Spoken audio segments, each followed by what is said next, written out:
Alors aujourd'hui, j'ai 6 nouvelles mises à jour sur le Galaxy S26 Ultra, et croyez-moi, certaines sont impressionnantes. Et quelques-unes pourraient vous laisser secouer la tête. C'est parti. Salut tout le monde, TechTorch ici. Et on commence avec quelque chose qui avait été suggéré il y a des semaines, mais maintenant, c'est officiellement confirmé.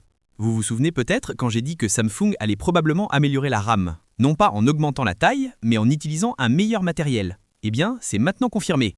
Ice Universe dit que toute la série S26 passe à la nouvelle RAM LPPDDR5X, ce qui apporte une augmentation de vitesse d'environ 26% par rapport à ce que nous avions auparavant. Ce n'est pas l'un de ces changements que l'on remarque seulement sur papier. Une RAM plus rapide signifie ici une photographie en basse lumière plus fluide, des transitions plus propres entre les objectifs, un zoom continu plus stable, un meilleur multitâche et une efficacité améliorée à toute la ligne. C'est l'un de ces changements que vous sentez sans comprendre pourquoi le téléphone semble plus réactif. Mais c'est là que ça faiblit un peu. La capacité RAM elle-même, toujours inchangée. La liste complète des configurations est sortie, et le S26 Ultra culmine à 12 Go de RAM avec jusqu'à 1 Tera de stockage. Le modèle mondial avec 16 Go dont on parlait, ça n'arrivera pas. Seulement la Chine et la Corée l'auront, comme pour le S25 Ultra de l'an dernier. C'est honnêtement un peu décevant, surtout quand Google propose 16 Go et Apple a porté sa configuration à 12 Go aussi. Avec les fonctionnalités IA devenant plus lourdes que jamais, 16 Go aurait été parfait. Mais bon, Samsung parie sur le fait que la vitesse plus élevée de LPPDDR5X va compenser. En avançant, nous avons enfin les chiffres exacts du poids de toute la gamme S26. L'Ultra perd environ 4 grammes, tandis que le S26 et le S26 Plus gagnent 1 gramme ou 2. Pas une énorme différence en main. Le vrai changement que vous remarquerez, c'est la modification de design qui arrive ensuite. Samsung affine les téléphones et les bords plats passent à des bords chanfreinés. Cela devrait fin régler la sensation tranchante et inconfortable dont certains utilisateurs se plaignaient sur le S25 Ultra. Petit changement, mais quelque chose que vous sentirez clairement en tenant l'appareil. Et si quelqu'un avait encore besoin de preuves concernant l'ouverture améliorée de l'appareil photo du S26 Ultra, nous avons maintenant confirmation. Une capture d'écran de l'appareil montre que la caméra principale passe de f1.7 à f1.4. C'est une énorme amélioration pour les performances en basse lumière. Une ouverture plus large signifie des photos nocturnes plus brillantes, une vidéo plus claire dans les scènes sombres et un flou d'arrière-plan plus prononcé. Samsung élargit également l'ouverture sur l'objectif 5X, donc même vos photos zoomées devraient paraître nettement meilleures, surtout en intérieur ou au crépuscule. Très bien, parlons de l'écran. Nous avons enfin les chiffres de luminosité, et fait intéressant, Samsung maintient le S26 Ultra à 2600 nits. C'est le même niveau que le S25 Ultra.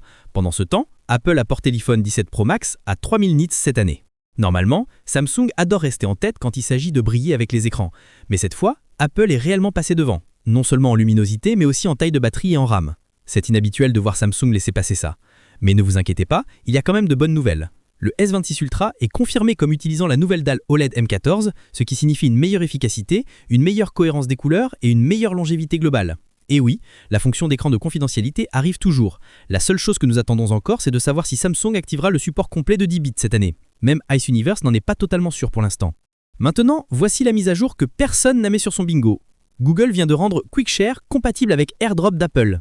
Cela signifie que vous pouvez envoyer des fichiers d'un Android à un iPhone aussi facilement qu'entre deux appareils Android. Pour l'instant, cela n'arrive pas qu'à sur le Pixel 10, mais il est presque garanti que Samsung l'aura bientôt. Ce qui rend fou, c'est qu'Apple n'a ni aidé, ni approuvé, ni même été au courant. Google a tout compris tout seul. Cela détruit pratiquement l'un des plus grands murs qu'Apple utilise pour garder les gens enfermés dans son écosystème. D'abord, l'UE les a forcés à ouvrir iMessage et passer à USB-C, et maintenant, Google vient de casser à l'Europe. Une fois que les appareils Samsung auront cette fonction, cet avantage d'écosystème deviendra beaucoup plus faible. Avant de terminer, Samsung propose déjà des offres folles pour les pré-soldes du Black Friday.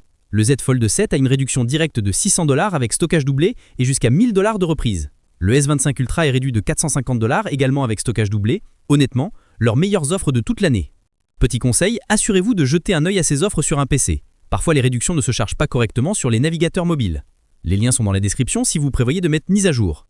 Et c'est tout pour ce récapitulatif majeur des mises à jour du S26 Ultra aujourd'hui. Si vous voulez voir les dernières infos sur le Galaxy Z Trifold, touchez la vidéo sur votre écran maintenant et on se retrouve là-bas. Ici TechTorch, fin de transmission.